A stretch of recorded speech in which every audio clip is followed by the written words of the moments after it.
अगर आपका हाथ टूट जाए सीधे डॉक्टर के पास, अगर बुखार हो जाए तो डॉक्टर के पास, लेकिन जब मन टूट जाए तब क्या करेंगे? अक्सर कुछ नहीं, चुपचाप सहते रहेंगे। क्या आप जानते हैं भारत में करोड़ों लोग मानसिक स्वास्थ्य की समस्या से जूझ रहे हैं लेकिन ट्रीटमेंट नहीं लेते हैं? क्यों? क्योंकि लोग क्या कहेंगे, ये कोई बीमारी थोड़ी है। ऐसे मिथक बहुत फैले हुए हैं। तो चलिए आज इन झूठी बातों को तोड़ेंगे और सच्चाई को समझते हैं। वीडियो पूरा देखिए, हो सकता है इसे किसी भी की जिंदगी। मानसिक स्वास्थ्य क्या है? तो सबसे पहले बात करते हैं मानसिक स्वास्थ्य क्या है। यह हमारी सोचने, महसूस करने और व्यवहार करने की क्षमता से जुड़ा होता है।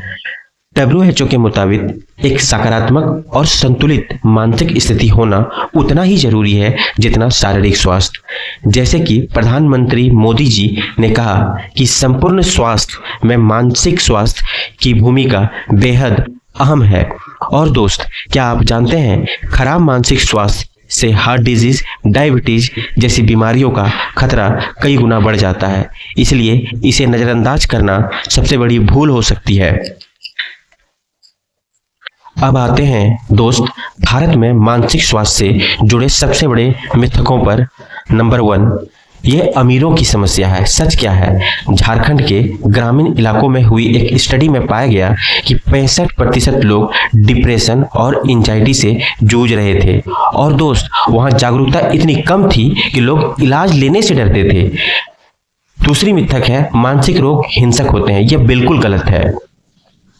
निमांस के रिसर्च के मुताबिक अधिकांश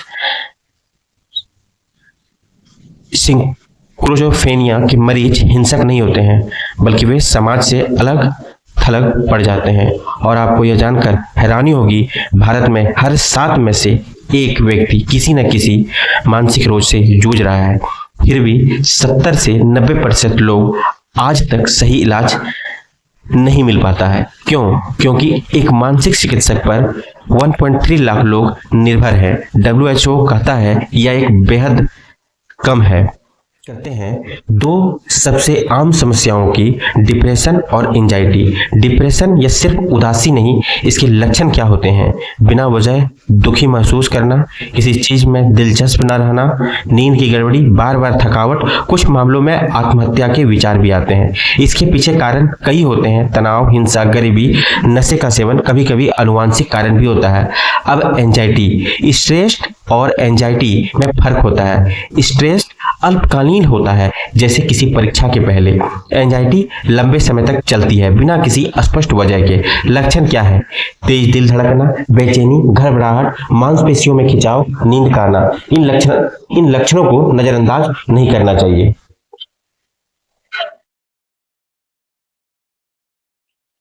अगर आपको या आपके किसी जानने वाले को यह लक्षण दिखे तो क्या करें? 3 प्रोफेशनल की मदद ली जा सकती है। साइकियाट्रिस्ट जो दवा और थेरेपी दोनों देते हैं, साइकोलॉजिस्ट जो थेरेपी के जरिए इलाज करवाते हैं, और एक काउंसलर जो काउंसलिंग करके आपका साथ देते हैं। याद रखिए दोस्त, मदद मांगना कमजोरी नहीं, यह समझदारी की निशानी है। अब दोस्त बात करते हैं कि हम मेंटल हेल्थ को बेहतर कैसे बना सकते हैं। कुछ बेहद आसान तरीके हैं। रोज थोड़ा मेडिटेशन और माइंडफुलनेस करें। रोज कम से कम 30 मिनट की एक्सरसाइज करें। अच्छी नींद लें, 7 से 9 घंटा। हेल्दी डाइट लें, ताजे फल सब्जी खाएं। सोशल कनेक्शन बनाएं, अपनों के साथ जुड़ें।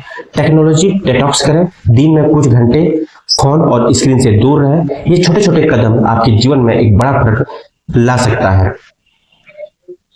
सरकार इस कदम में अच्छे कदम उठा रही है। राष्ट्रीय मानसिक स्वास्थ्य कार्यक्रम NMP पूरे भारत में फैला हुआ है। टेली मानस हेल्पलाइन 14416 पर आप कभी भी कॉल कर सकते हैं। पूरे दिन मुफ्त सेवा है। ये 20 भाषाओं में उपलब्ध है। अब तक 1.8 मिलियन लोग से ज्यादा लोग इसका लाभ ले चुके हैं। आप भी इस नंबर को अपने पास लिख लीजिए, कभी जरूरत पड़ सकती है।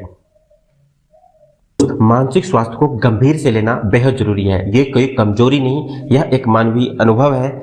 अगर आप या आपका कोई जानने वाला इसे जूझ रहा है तो मदद मांगने में बिल्कुल संकोच ना करें और इस वीडियो को शेयर जरूर कीजिए ताकि लोगों को जागरूकता हो सके। मिलते हैं अगले वीडियो में, तब तक स्वस्थ रहे, स्वस्थ जीवन। धन्यवाद। यह वीडियो केवल जानकारी के उद्देश्य से है। अगर आपको या आपके किसी जानने वाले को मदद की जरूरत हो तो तुरंत किसी मानसिक स्वास्थ्य प्रोफेशनल से मिले।